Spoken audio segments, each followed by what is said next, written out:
IAS बनना चाहते हैं। आईएएस बनना चाहते हैं जी। आईएएस का फुल फॉर्म बता दीजिए। ये कोई कंडक्टर है और इसमें करंट प्रवाहित हो रही है। उस करंट की दिशा हमको कैसे पता चलेगी कि वो करंट किस दिशा में प्रवाहित हो रहा है? या आप लोग बताइए कि प्रतिरोध और प्रतिरोधकता में क्या डिफरेंस है? मैक्सवेल का दक्षिणावर्त का नियम बताइए तो। आप टॉपर हैं, सबसे ज़्यादा मार्क्स आपका आया है, इसीलिए सवाल आपसे ज़्यादा। नमस्कार दर्शकों, दनीश पद के साथ मैं नरेंद्र बसंत स्वागत है एक बार फिर से आपका अपने चैनल में। आज ढेर दिन के बाद हम अपने चैनल के माध्यम से इस वीडियो को अपलोड कर रहे हैं और ये हमें दुख हुआ कि ढेर दिन के बाद हम अपलोड किए वीडियो, लेकिन साथ में खुशी हुई कि आपको बता दूं कि गुरुवार को मैट्रिक की परीक्षा का रिजल्ट घोषित हो गया है और जिस तरीके से परीक्षार्थी जो जितना स्ट्रगल किए थे अपने स्ट्रगल के मुताबिक अपने रिजल्ट को गेन किए हैं। बाकी बक्सर ज़िले के जो ज़िला टॉपर हैं उन ज़िला टॉपर के पास मैं अभी बैठा हूं और कैमरा पर्सन को चाहूँगा कि थोड़ा सा बढ़िया से दिखा दीजिए इन तीनों लोगों की तस्वीर को। ये तीनों लोग हैं जो कि बक्सर के जितने सारे छात्र एग्ज़ाम दिए थे उन सारे छात्रों को पछाड़ते हुए इस मुकाम तक पहुँचे कि एक मीडिया वाला इनके घर के पास आया। और जब मीडिया वाला आया तो देखिए कि किस तरीके से यहाँ के ग्रामीणों का जमावड़ा लगा है कि कोई मीडिया वाला आया है तो शूट कर रहा है, मतलब कोई बेहतरीन काम किया है तब भी मीडिया वाला जाता है। तो थोड़ा सा दिखा दीजिए, ग्रामीणों को थोड़ा सा दिखा दीजिए। हर्षोल्लास है। बाकी वो सारे सवाल जो एक जिला टॉपर से होने चाहिए वो हम इनसे करेंगे और ये साहब लोग जवाब देंगे। तो सबसे पहले आप लोग अपने अपने नंबर को बताइए और नाम सहित बताइए। सबसे नाम बताइए अपना। मेरा नाम रोहित कुमार यादव है और मेरा मार्क्स 470 यानी 94% आया है। जिला में कितने नंबर पर हैं आप? और मेरा रैंक जिला में दूसरा है। दूसरा है। आप नाम बताइए। मेरा नाम रितेश कुमार सिंह है। मेरा 473 नंबर आया है यानी कि 94.6% है।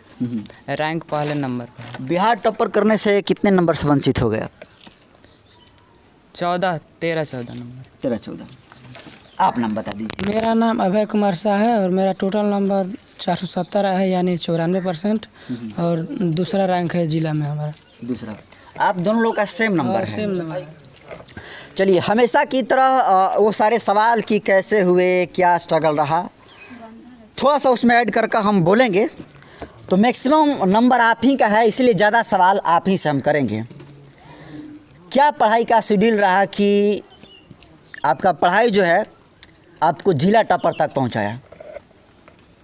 सबसे पहले तो मैंने 1 से 7 और आदर्श बालिका उच्च विद्यालय पौनी से पढ़ा था, जो एक छोटा सा विद्यालय है, निजी विद्यालय है। उसके बाद 8 उत्क्रमित उच्च विद्यालय से पढ़ा और ट्यूशन भी 2 किया, आर्यन स्टडी सेंटर, ज्ञान कुंज स्टडी सेंटर से। तब पहुंचकर मैं इस मुकाम तक पहुंचा हूं और इसमें मेरे परिवार एवं माता पिता सभी का सहयोग है। सभी का सहयोग है। पढ़ाई का थोड़ा सा शेड्यूल बताइए, कैसे पढ़ते थे? ये तो कोचिंग और स्कूल के बारे में बताया। हम अधिक से अधिक सुबह में 1 घंटा, दोपहर में पढ़ते थे, अधिक दोपहर में ही पढ़ते थे, 2 घंटा 3 घंटा, शाम को भी 2 घंटा पढ़ते थे। जी, यही। तो इनका आप शेड्यूल देख लिए। वैसे हम ये नहीं कहेंगे कि जिस तरीके से ये पढ़े हैं वैसे भी आप पढ़िए, आप अपने हिसाब से देख लीजिएगा, लेकिन ज़्यादा समय पढ़ाई को दीजिएगा। आप कैसे गेन किए? मेरा भी शिक्षा का प्रारंभ वहीं आदर्श बालिका मध्य विद्यालय पौनी से। एक ही विद्यालय से आप लोग? जी। कौन सा विद्यालय का नाम है? आदर्श बालिका मध्य विद्यालय पौनी। हाँ, अब प्रोसेस बताइए कैसे? इसके बाद हम लोग उत्क्रमित मध्य विद्यालय पौनी में, इसके बाद उत्क्रमित हाई स्कूल से पौनी से पढ़े हैं। सबसे पहले हम ज्ञान कुंज स्टडी सेंटर हैं राम नारायण सिंह, हम उनके यहाँ भी ज़्यादा पढ़े हैं, तो मेरी इस कामयाबी में उनका भी एक बहुत बड़ा हाथ है। इसके साथ साथ मेरे परिवार वालों का भी काफ़ी अहम योगदान रहा। जी जी बिल्कुल है। आप अपना बताइए सर। जैसा कि हम भी आदर्श बालिका मध्य विद्यालय से पढ़े हुए 1 से 7 स्कूल तक। जी जी। इसके बाद 8वां क्लास उत्क्रमित मध्य विद्यालय पढ़े हैं। 9-10 उत्क्रमित उच्च विद्यालय में पढ़े। कोचिंग हम सिर्फ 2 टीचर के पास पढ़े हैं, द्वारिका सर, एक डॉक्टर सर। ज्ञान कुंज स्टडी सेंटर, आर्यन कुंज स्टडी सेंटर। उसके बाद सबसे अधिक योगदान कोचिंग संस्थानों को मैं देता हूँ। उसके बाद मेरे परिवारगण सब, हम रोज़ लगभग 6 घंटा से ऊपर पढ़ लेते। 6 घंटा पढ़ते थे वो कभी भी कोई एबव 6 घंटा से एबव हो 6 घंटा से एबव। तो देखिए इन सभी लोगों का बात में एक कॉमन है कि इन लोगों का पढ़ाई का रूटीन एक समान नहीं है। ये बात सही है ना। अब एक सीधा और सवाल कि आप लोग के रिजल्ट में ज़्यादा स्कूल का योगदान है या फिर कोचिंग का? कोचिंग संस्थान सबसे अधिक योगदान कोचिंग है। कोरोना टाइम में स्कूल लंबे समय तक बंद भी था, तो कोचिंग का ही सहारा रहा शुरू से अंत तक। तो पूरा श्रेय कोचिंग को, इसके बाद स्कूल। जी, क्या टारगेट है आप लोग का? हमें तो IAS अच्छे मार्क्स से क्लियर करना है, इसके बाद एयरफोर्स ज्वाइन करके देश की सेवा करनी। IAS अधिकारी बनेंगे ना? एयरफोर्स में। आप क्या सर? IAS बनना चाहते हैं। IAS बनना चाहते हैं जी। IAS का फुल फॉर्म बता दीजिए। चलिए कोई बात नहीं, इंडियन एडमिनिस्ट्रेशन सर्विस होता है, भारतीय प्रशासनिक सेवा होता है। वैसे हमारी शुभकामना आपके साथ है कि बिल्कुल आप IAS क्रैक करिए। आपका सर? IPS बनना चाहते हैं। IPS बनिएगा। जब कोई जनरली टॉपर होता है और उससे कोई मीडिया वाला सवाल पूछता है तो कोई IAS कहता है, कोई IPS कहता है, कोई डॉक्टर कहता है और कोई इंजीनियरिंग कहता है। लेकिन बिहार टॉपर जो लड़की आई है, रामायणी राय उनका नाम है, उनका सीधे तौर पर कहना है कि मैं एक पत्रकार बनना चाहती हूँ, वो भी रवीश कुमार की तरह। और अभी हमको जब हम ये बातें कह रहे हैं तो हमें भी ये बात बताते वक्त काफ़ी हर्ष महसूस हो रही है कि कोई तो ऐसा है बिहार टॉपर, स्टेट लेवल का कोई टॉपर ये बातें कह रहा है कि मैं भी रवीश कुमार की तरह ईमानदार पत्रकार बनना चाहती हूँ। क्योंकि आज जिस तरीके से मेन स्ट्रीम की मीडिया है, किस तरीके से वर्क कर रही है, वो किसी से छुपा नहीं है। वैसे इस पर थोड़ा सा आप लोग से बाइट लेंगे। मेन स्ट्रीम की मीडिया अब कौन से चैनल को ज़्यादा लाइक करते हैं? शायद आप लोग नहीं देखते हैं। आज तक हम नहीं। रवीश कुमार का नाम सुने हैं आप लोग? नहीं सर, नहीं। रवीश कुमार का आप? नहीं। ना सुना नहीं। NDTV पर आते हैं रवीश कुमार, 9 बजे आते हैं और उनका प्राइम टाइम आता है शो और सभी लोग देखते हैं। और बाबा एक बोल रहे थे, बाबा आप नाम सुन ले बानी, इधर आई रहो, इधर आइए, कैमरा पर्सन को चाहेंगे थोड़ा सा, ये बाबा आइए थोड़ा सा। और बात मीडिया की है इसलिए हमको थोड़ा सा इंटरेस्ट बड़ा है। कौन है रवीश कुमार? रवीश कुमार कौन है? NDTV पर का एक संवाददाता है।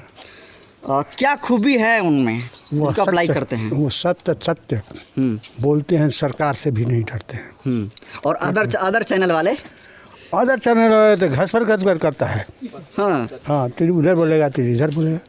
एक आया हमारे यहाँ अखबार बेचने वाला, तो कहा कि बाबा इतना पैसा महीना लगेगा, आप घर पर ही पढ़ लीजिएगा। हम कहें ठीक करते हैं, लेकिन मैं सारी बात उसमें झूठ लिखा रहता है।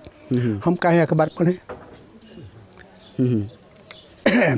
तो रवीश कुमार या NDTV पर बहुत से सत्य दिखाया जाता है, उसमें 90% 80% सत्य रहता है।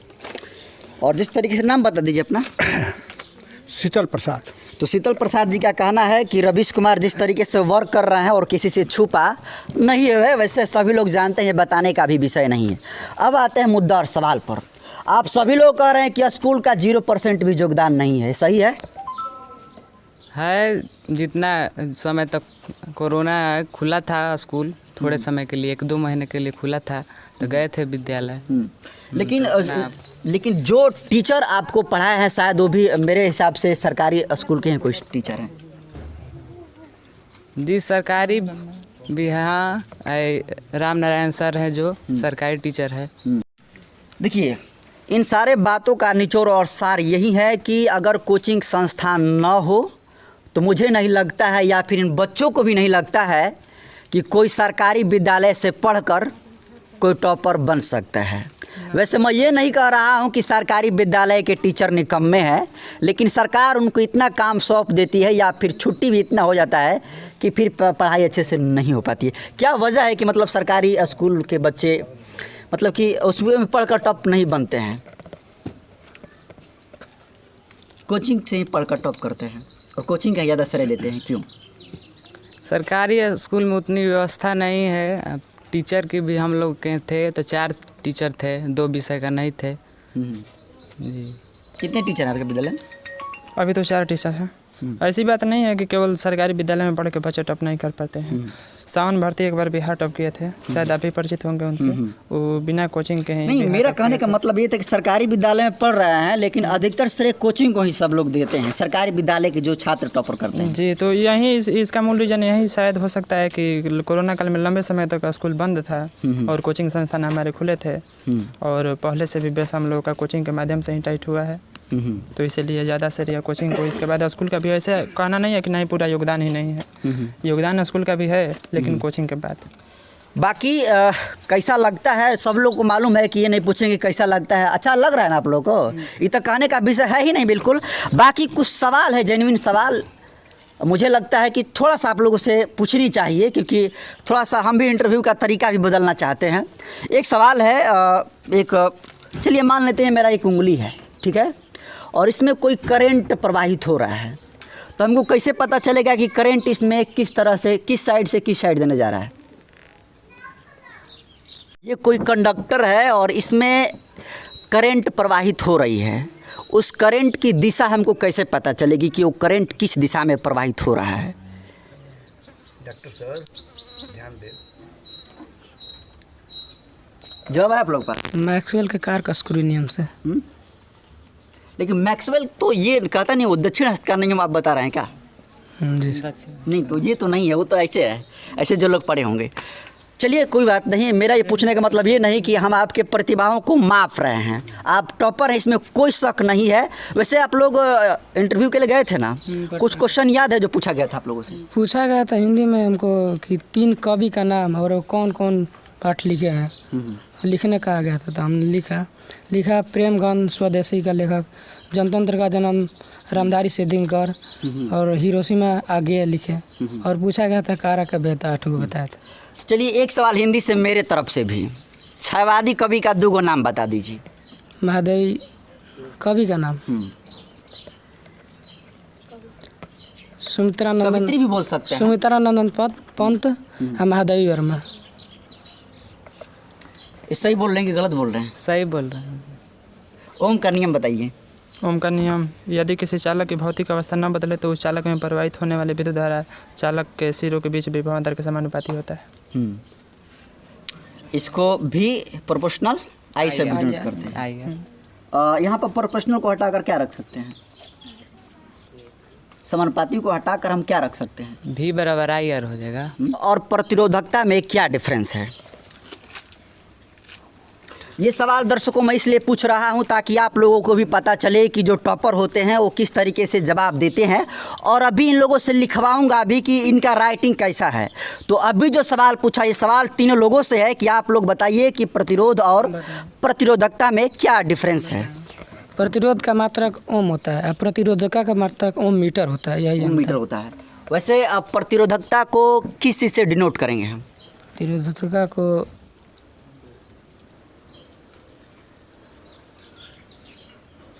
नाम आप क्या बताया अपना? अभय कुमार शाह। अभय कुमार साहब, चलिए आपने अनेबल रहे, कोई बात नहीं, आप टॉपर है, इसमें कोई दो राय नहीं है। आप बताइए प्रतिरोधकता को किस चीज़ से डिनोट करते हैं, मतलब सूचित करते हैं? रो से पी जैसा होता है ना, पी जैसा होता है, भी उल्टा हाँ, पी जैसा होता है, और थोड़ा सा उसको थोड़ा सा न हो जाता है तो झुक जाता है तो वो रो हो जाता है, सही है ना? और प्रतिरोध का मात्रक? प्रतिरोध का ओम होता है। ओम होता है। मैक्सवेल का दक्षिणास्त का नियम बताइए तो। आप टॉपर हैं, सबसे ज़्यादा मार्क्स आपका आया है, इसीलिए सवाल आपसे ज़्यादा। मैक्सवेल के दक्षिणास्त अंगुष्ठ नियम, जब हम दाएं हाथ की 3 अंगुलियां तर्जनी, मध्यमा और अंगूठा को परस्पर इस प्रकार लंबवत रखें कि तर्जनी विद्युत धारा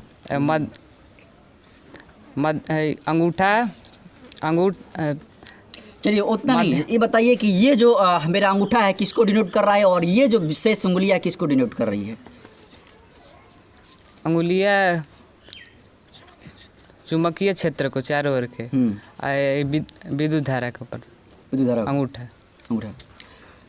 तो दर्शकों ये सारे सवाल हैं और अब इंग्लिश से सवाल पूछेंगे। वैसे लोग इंग्लिश को सीरियसली नहीं लेते हैं, लेकिन इंग्लिश का कितना अहमियत है वो इंटर में आने के बाद पता चलता है।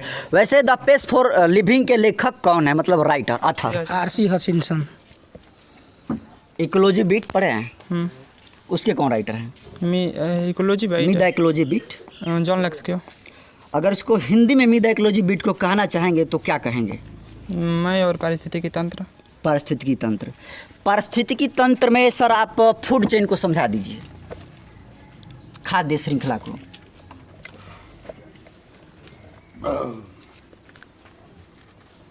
खाद्य श्रृंखला नहीं पढ़े आप लोग? फूड चेन उसको बोलते हैं। और सभी लोग, मुझे लगता है कि सभी लोग यहाँ पर खाद्य श्रृंखला से ही एक दूसरे के साथ जुड़े हैं। हाँ, भोजन जो पौधा से भोजन जाता है, पौधा जो हम खाते हैं तो हम भोजन लेते हैं, उससे फिर पशु भी खाते हैं, मांसाहारी पशु, वे ऊर्जा प्राप्त करते हैं। इस प्रकार खाद्य श्रृंखला 3 हो जाता है, तृतीय 3 गो श्रेणी। ये नहीं खाद्य श्रृंखला, ऑर्डर चलता रहता है। फ्रॉग को स्नेक खाएगा और इस तरीके से ये प्रोसेस जो है ह्यूमन बींग्स तक चलती है और इसी को बोलते हैं फूड चेन। हिंदी में खाद्य श्रृंखला कहते हैं इसको।